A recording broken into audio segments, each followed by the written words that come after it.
La triste realidad de la sociedad en materia doctrinal a nivel moral y también religioso puede verse en la indiferencia, la ignorancia o incluso el menosprecio hacia la Iglesia del Señor. Muchas personas no tienen interés alguno por Jesucristo, su Evangelio y la Iglesia que estableció.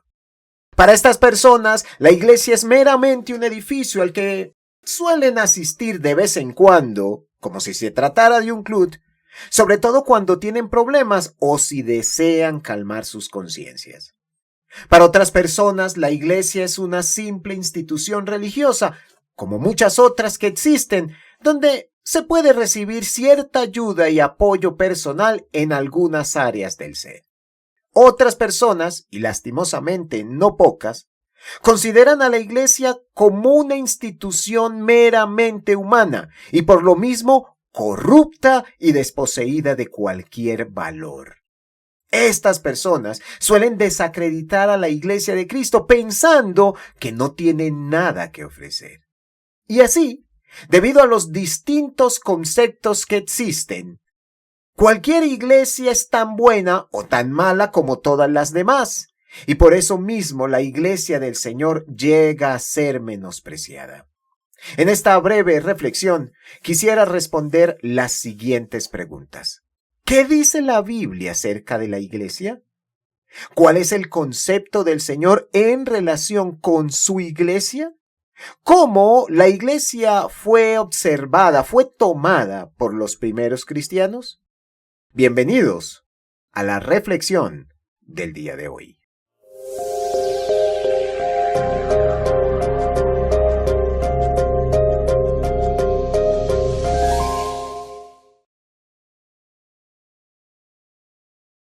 La Biblia nos dice con toda claridad que el Señor Jesucristo estableció una sola iglesia. En Mateo capítulo 16, versículo 18, Jesucristo dice: Y yo también te digo que tú eres Pedro, y sobre esta roca edificaré mi iglesia, y las puertas del Hades no prevalecerán contra ella. A ti te daré las llaves del reino de los cielos, y todo lo que atares en la tierra será atado en los cielos, y todo lo que desates en la tierra será desatado en los cielos.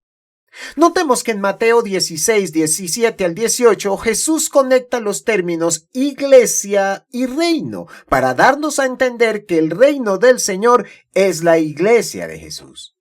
Para muchas personas, la iglesia y el reino son cosas completamente distintas. Sin embargo, en este texto podemos observar cómo el Señor conecta dichos términos para darnos a entender que iglesia y reino son una misma cosa. Ahora bien, desde que Jesús inició su ministerio personal, la predicación del reino, es decir, de la iglesia, fue tema primordial de su enseñanza. En Mateo 4:17 se nos registra el primer sermón de Jesús, el mismo que comenzó con estas palabras. Desde entonces comenzó Jesús a predicar y a decir: arrepentíos, porque el reino de los cielos se ha acercado. Sin ánimo de ser bastante exhaustivos, analicemos un poquito las palabras del Señor en este versículo. Primero, tuvo que ser impactante el mensaje del Señor para el pueblo de Israel, cuando durante muchos siglos el mismo pueblo estuvo esperando la restauración del reino. Por ello, tanto Juan como Jesús hablaban de la cercanía del reino, la cual había terminado. La espera, por fin, se había completado. Segundo, el reino de Dios demandaba o demanda el arrepentimiento del pueblo del Señor. Esto fue precisamente lo que no entendieron los judíos, quienes esperaban un reino más bien político, militar o social y material, comparable con el de David o al de Salomón. Tercero, el reino de Dios ya estaba cerca, lo cual implicaba que en el futuro inmediato se establecería. Y así se cumplirían las promesas y las profecías precisamente que hablaban de un estado excepcional y privilegiado entre aquellos que fueran sus habitantes. En Marcos 9:1, Jesús mismo agregó: de cierto os digo que hay algunos de los que están aquí que no gustarán la muerte hasta que hayan visto el reino de Dios venido con poder. Era tan cercano o inminente el establecimiento del reino del Señor que Jesucristo mismo manifestó que dentro de aquella generación muchos le verían. Ciertas personas siguen esperando la venida del reino, pero cuando vemos las palabras del Señor Jesucristo, podemos reconocer que el reino ya vino, ya fue establecido y por lo tanto hoy mismo podemos identificarle, hacer parte de él y valorarle. Con eso en mente, vayamos entonces a uno de los momentos más especiales de la historia, el establecimiento del reino del Señor o de la iglesia. En Hechos 2, en los versículos 46 al 47, Lucas escribe: y perseverando unánimes cada día en el templo, y partiendo el pan en las casas, comían con alegría y sencillez de corazón, alabando a Dios y teniendo favor con todo el pueblo. Y por favor escuche lo siguiente: y el Señor añadía cada día a la iglesia los que habían de ser salvos. A partir de allí se nos habla de la iglesia, es decir, del reino de Dios como una realidad, como una institución, un estado ya existente, tangible y especial. El reino de Dios es la iglesia de Cristo y fue establecido a través de la predicación de los apóstoles en la ciudad de Jerusalén y en el año 33 de nuestra era, como podemos observarlo en profecías escritas con bastante anticipación, como Isaías capítulo 2 o Joel capítulo 2. Así las cosas, tenemos ya un reino divino establecido.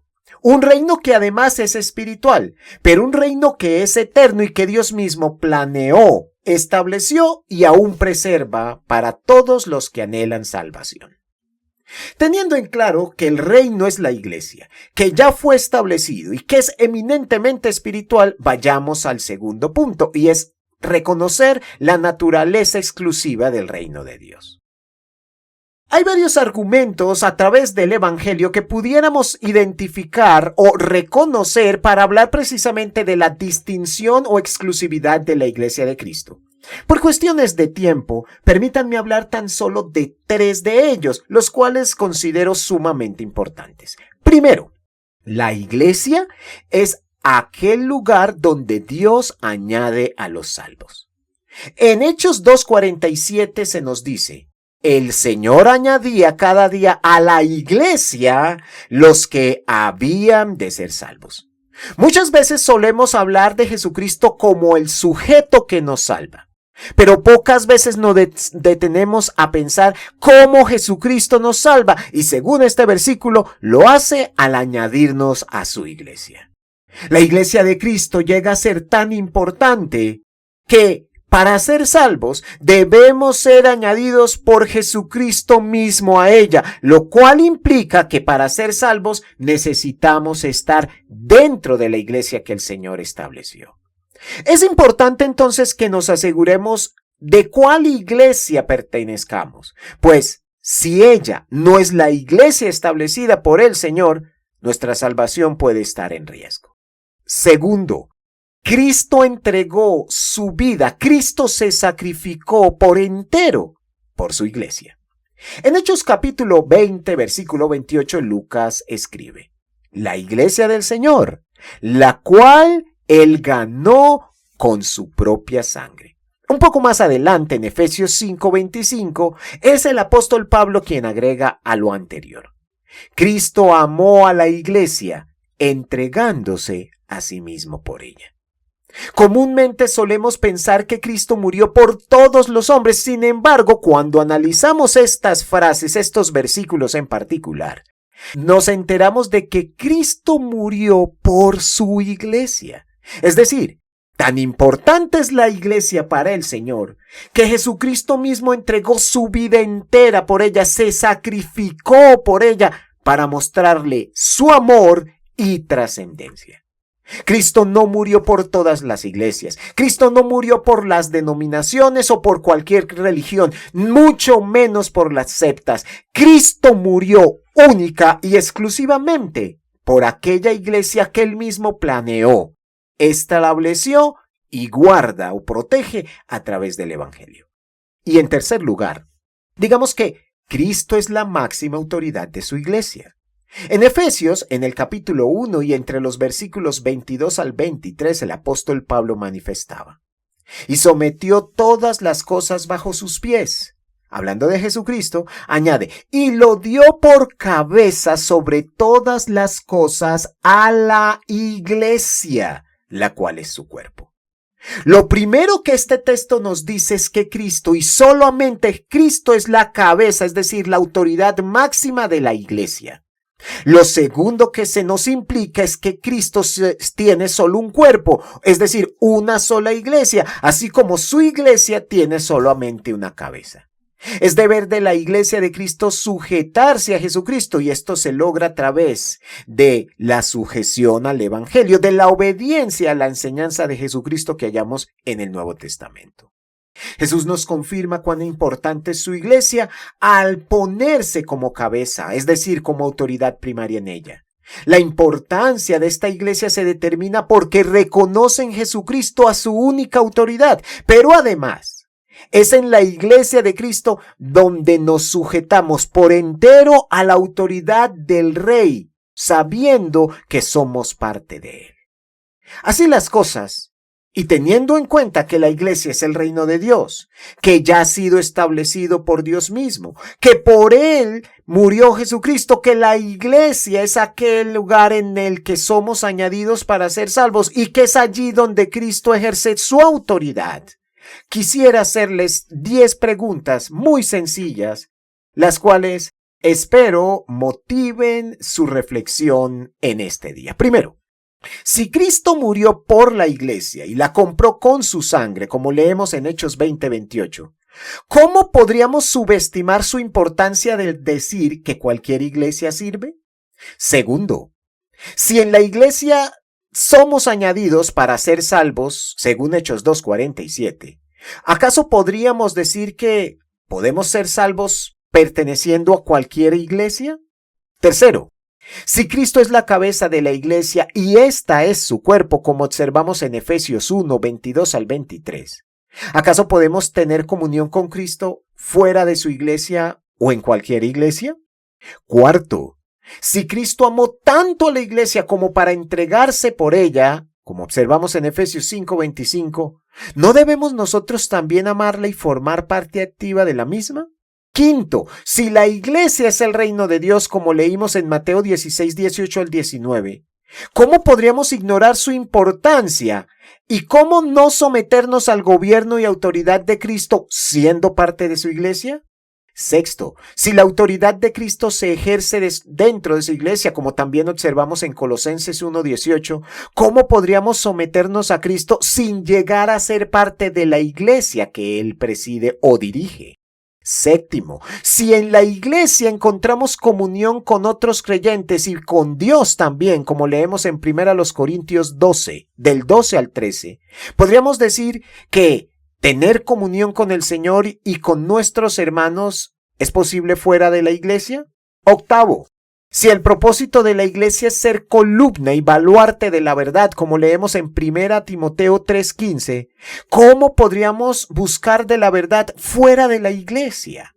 Noveno, si la iglesia es el cuerpo, donde los miembros trabajan juntos para glorificar al Señor, como leemos en Romanos 12, del 4 al 5, ¿cómo podemos cumplir nuestro propósito separados del cuerpo del Señor, es decir, de su iglesia? Y décimo, si Cristo prometió edificar una sola iglesia, como leímos en Mateo 16:18, ¿cómo justificamos la existencia de tantas iglesias, religiones y doctrinas? ¿Acaso todas ellas pertenecen a Cristo?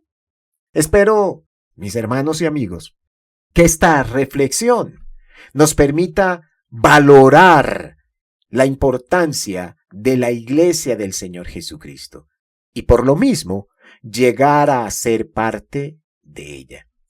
Si usted quisiera conocer más acerca de la iglesia del Señor, del Evangelio de Jesucristo, del plan de salvación, si tiene preguntas o comentarios, no dude en llamarnos o escribirnos.